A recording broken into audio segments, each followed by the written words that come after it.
coming up next, I mentioned a Toronto Maple Leaf theme, and just a little, Mike Murphy, we'll see in the video and that. I mean, all kinds of things as a player and many things. And, the one thing I'll say as far as I think his time coaching the Toronto Maple Leafs, probably the most underrated coach. And I'll tell you why. Murph would say he's a team player, which he's always been. I will say he took one for the team. And you think about afterwards, the Pat Burns era. Pat left because there's a reality. There were some money problems. Dave Anderchuk was gone, getting Todd Gill. It went on and on and on. And I was at Wendell Clark's wedding in June 1996, and Cliff Fletcher was at our table. And there was a brief window there, you're coaching, and he is ecstatic because for a brief 2-week period, Wayne Gretzky is going to join the Toronto Maple Leafs. He's done with St. Louis, and he's going to join, and Cliff has cut a deal. So the centers would be Doug Gilmour, Matt Sundin, and Wayne Gretzky for the 96-97 season. And it's a story, and Wayne's a classy guy, so he's kept kind of quiet, but Mr. Stavros had the money shorts, as is well known. And the team picked up on it, the scent, and Doug wasn't happy, went to New Jersey, a lot of things, and that's what happened about what could have been a real magical time. And a guy was left handling all that kind of stuff and did it with incredible class and professionalism like he does with everything else. And I still think that was a great wedding, and that was a great moment. I was pumped to think those three guys would be our centers and all that. I'm sure you were more pumped than I was given what happened in September. But up next, he's done many other things besides that, but a great time when he's with the Maple Leafs on that side. Let's hear about Mike Murphy.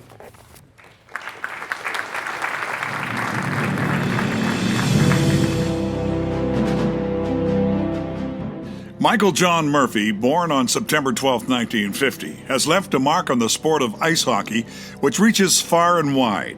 Mike played for the Toronto Hockey League, now the GTHL, which is arguably the greatest minor hockey league in the world, with many phenomenal young players beginning their career there.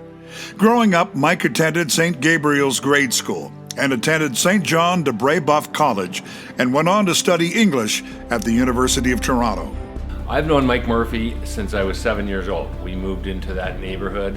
The Murphys lived around the corner and eventually moved on to the little cul-de-sac that we lived on, where we had phenomenal ball hockey games. And Mike was kind of the oldest guy that played in the games, and I was probably the youngest guy they let play. So I've known him since he was a young teenager and a pretty good hockey player. Mike played for the Toronto Marlboros and was their team captain in 1968. Mike was awarded a spot on the Central Professional Hockey League second All-Star team in 1971, and then the Ken McKenzie Trophy as CHL Rookie of the Year that same year, while playing for the Omaha Knights, a farm team of the New York Rangers. He was then traded to the St. Louis Blues, then back to the New York Rangers, and finally played for the Los Angeles Kings, with whom he served as team captain for 6 consecutive seasons. After 3 seasons as their assistant coach, Murphy became head coach of the LA Kings, making him only the second person to rise to this position after being both player and captain. He was very consistent.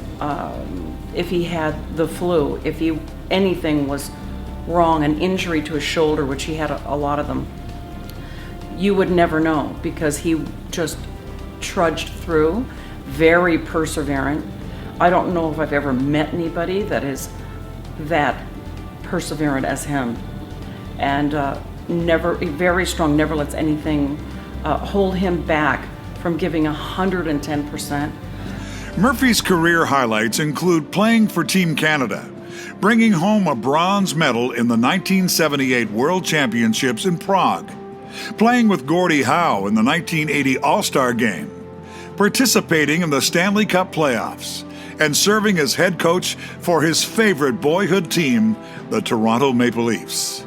Throughout his NHL career, he scored 556 points in 831 games, and he retired as a player in 1983, beginning his extensive coaching career.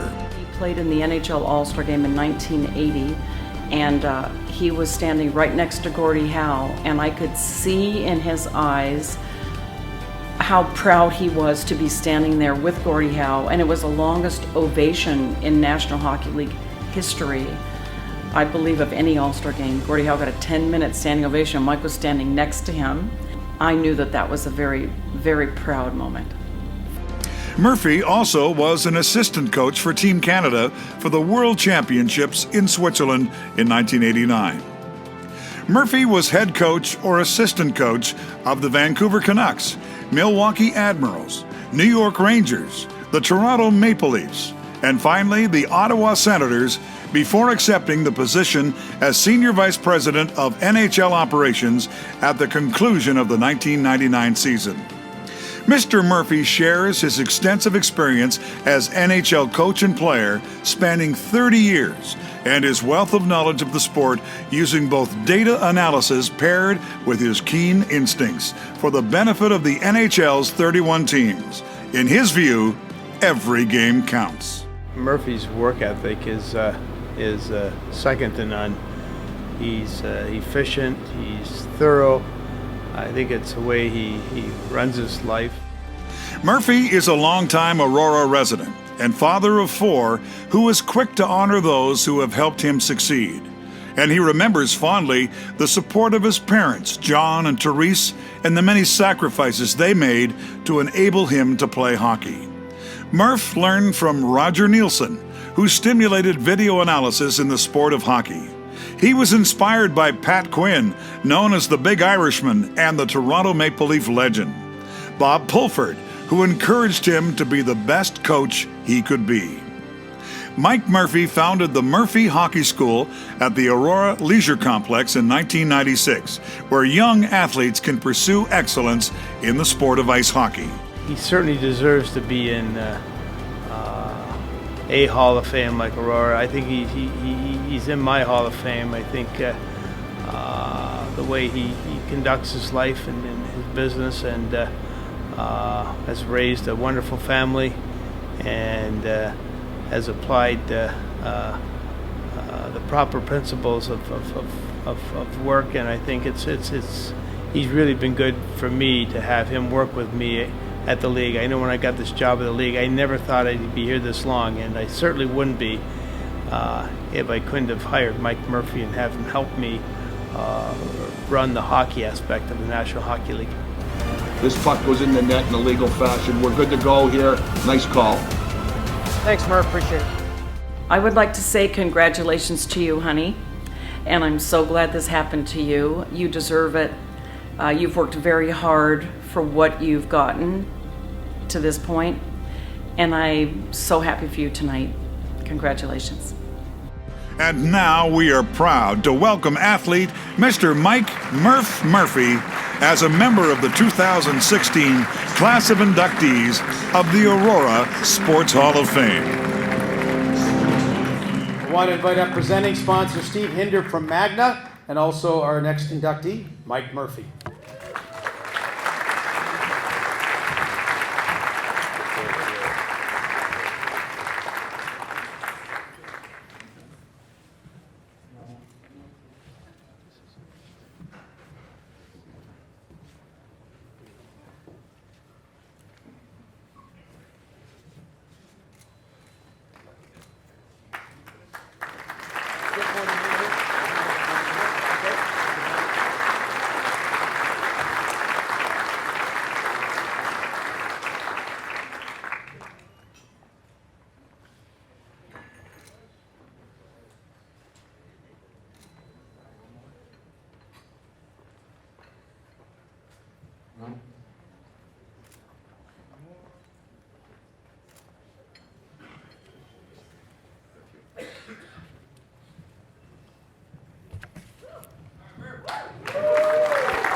I wanted Orr, not Gretzky. I told him that right away. I want Orr, not Gretzky. Hell with Gretzky.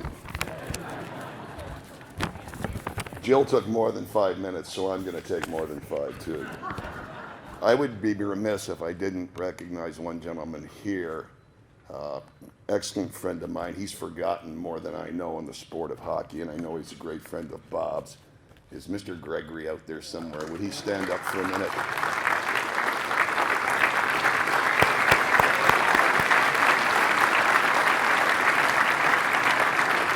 4 Stanley Cups with the Maple Leafs in the 60s, a Memorial Cup. Jim's resume is, we'd be here an hour if I went through it. First of all, I'd like to thank everybody for coming tonight and supporting the Aurora Hall of Fame. It's incredible to support. It's like, blows my mind. I had no idea. I'm humbled and honored to be up here to be inducted by the Aurora Sports Hall of Fame. It's truly a pleasure to be recognized and to have this night. I've never felt like I was a Hall of Famer. He's a Hall of Famer, you know, as a player, as a coach, as an administrator. So this is very special to me. I'd like to thank a lot of people, but I'll start with the Aurora Sports Hall of Fame and the nominating committee. Thank you very much. Nancy and Brian Black, you've been incredible. Melanie Teague, Michelle Johnson, Laura Beaton, your whole staff have made this night incredible. Your due diligence, your patience, your persistence. I'm a difficult guy to nail down, but they would find me, and for a half hour they'd go through my files. So you've really made this special. Thank you very much.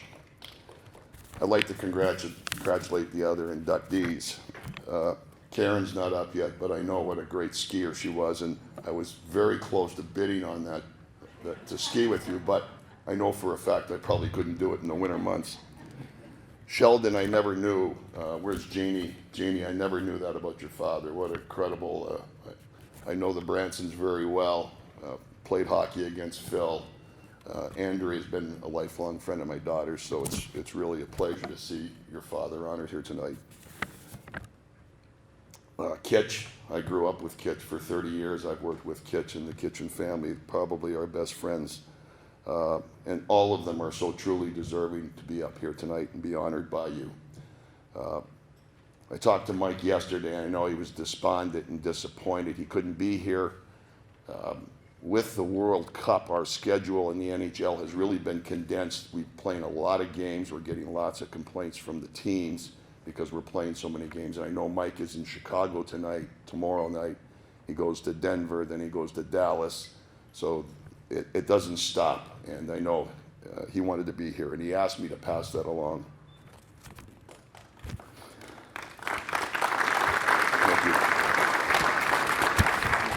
Whenever you get an award like this, there's so many people you want to mention, and many of them were mentioned in the video, which was terrific.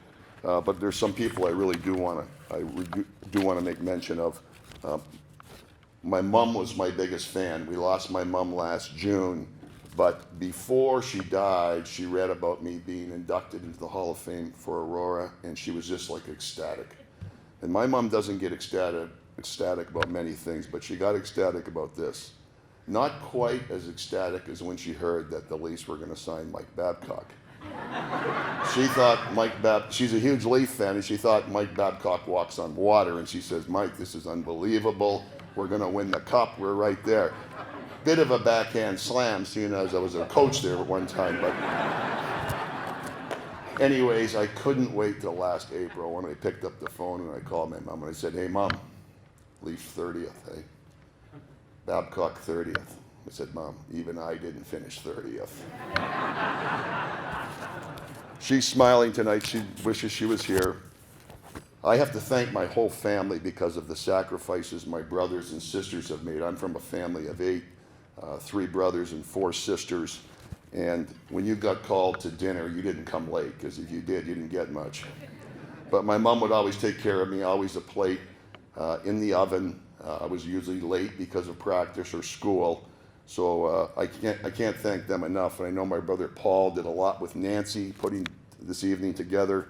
My brother Mark is here, and my sister Maureen, whose son plays for the Winnipeg Jets and is a client of Bob's. So neat to have them here tonight.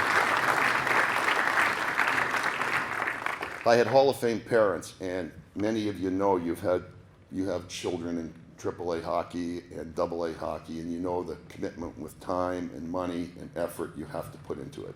And that's what my parents did, especially my dad. He was there all the time. Talk a little bit about my dad. He was my first coach for a lot of years, 4 or 5 years, and he was a great fundamentalist. He stressed fundamentals, he stressed fun, he stressed skill, and respect the game. He's been my confidant and my advisor for a lot of years. You can imagine I've been in it 47 years now, and a lot of highs and a lot of lows, and he was always there as a barometer to get you back on the track and get you doing what you have to do to be successful.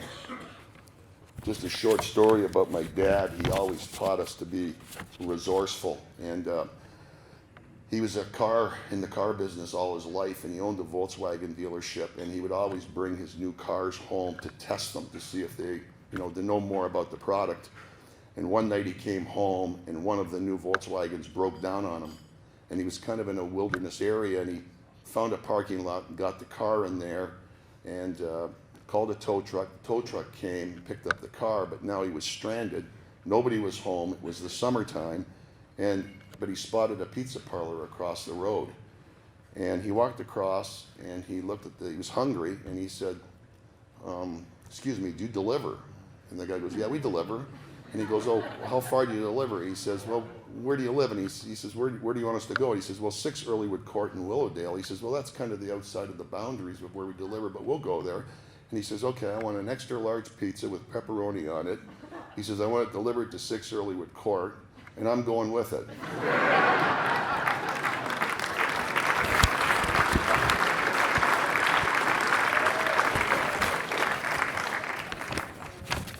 As I know, anybody who's played hockey, and Mike mentioned it, and I know Bob would say the same thing, in our sport, your family are the Hall of Famers, and my wife's always been the Hall of Famer. You saw her in the video.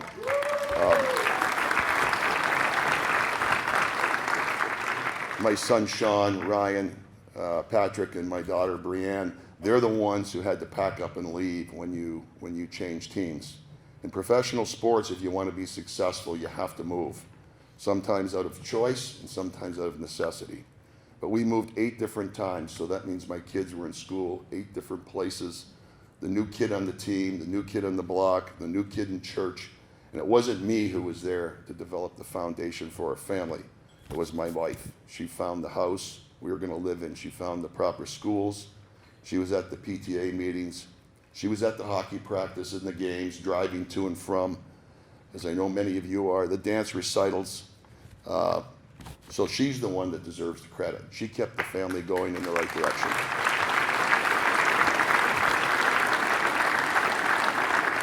Although I will tell you a brief story where she really did cuss me out and talk to me like a truck driver. My wife was born in California, born and raised there, and of course, her idea of snow was a snow cone at Disneyland. She didn't realize when we moved to Milwaukee how harsh the winters can be there. And we moved from Los Angeles there, and I was coaching the team, and we had a road trip to San Diego one December morning for 4 or 5 days. And as I was leaving, I saw a sprinkling of snow. As they took off in the plane, I saw, boy, there's a huge cloud on the shore of Lake Michigan, and anybody who's lived on the shore of Lake Michigan knows when that cloud blows in, Chicago and Milwaukee are going to get hit with a snowstorm. Well, 24 hours later, we had 4 feet of snow. The garage door was frozen, closed. I had made no plans to have it plowed. There was no shovels. She was snowed in. She called me, and if she could have come through the phone, she would have taken my head off. She's always said, divorce, no. Murder, possibly. She got even with me later that year because she had a 40th birthday party for me, and I was only 39. So I changed. I got 2 40th birthday parties. Many people have helped me be up here tonight. You saw many of them in the video there. People who have given me a chance, gave me a second chance, mentored me, helped me, taught me, kicked me in the butt sometimes. First of all, I'd like to recognize Fred Sherrill and Bob Pulford, 2 coaches who made a difference in my life. They pushed me forward. They made me realize I could be a player at the NHL level. I was fortunate enough to be able to coach with Roger Nielsen, Pat Quinn, and Pat Burns, none of them who are with us today, but they taught me how to coach. They taught me how to analyze your team and how to talk to your team, how to practice your team, how to manage your team. And I can't thank them enough. Cliff Fletcher, who gave me my first job with a storied franchise like the Maple Leafs. I can't thank him enough. Colin Campbell, who you saw in the video. I've worked with Colin for 20 years now, and he's taught me a great deal. I stopped playing, I stopped coaching. I had the chance to be an administrator in the league, which isn't always a fun job, but he taught me respect for the game, and whatever we do it for the game, not for anything you think is right or might like, but for the game, what's best for the game. So I admire him for that. And last but not least, I will have to thank my three sons. We started the Murphy Hockey School here about 20 years ago, and 10 years ago, my brother and myself gave it up, and my sons took it over, particularly my son Sean. And, we always wanted to stress. We've become a fixture in Aurora community now. We sell out every year. We teach fun, skills, and fundamentals, and I'm proud of them for what they've done for that. The school is very successful because of them.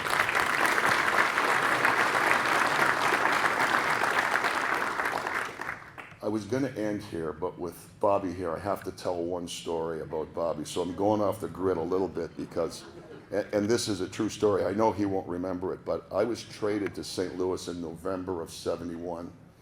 And about a month later, I scored a couple of goals.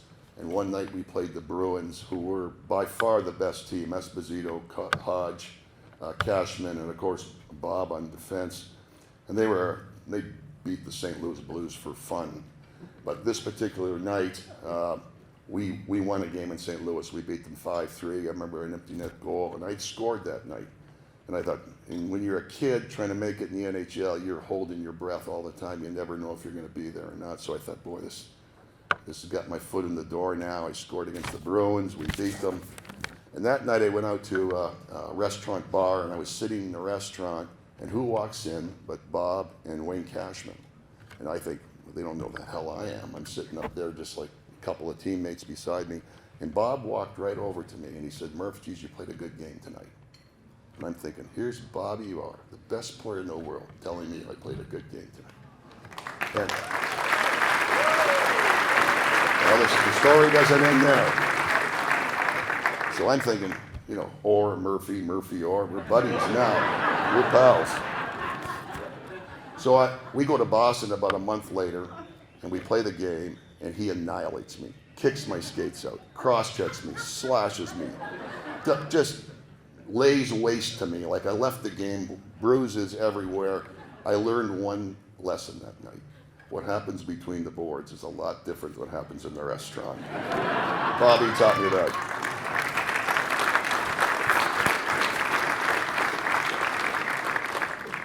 I've been blessed to be in hockey for 47 years at the NHL level. And I always tell kids who come up for a tour of the video room, find something you love to do and do it well. Do it with energy and enthusiasm, and you'll never have to work a day in your life. Thank you for being here tonight. Aurora Sports Hall of Fame, thank you very much for honoring me tonight. It's truly a special night for me. God bless and good night.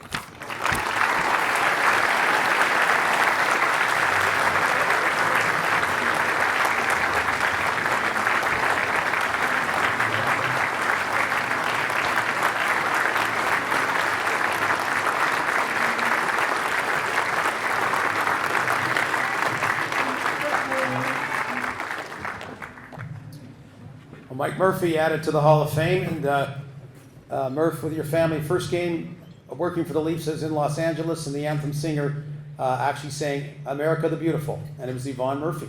That's what I remember. How about that? A round of applause. That was it. Yvonne, I go, that's pretty cool. Hockey player's wife is out there kicking it.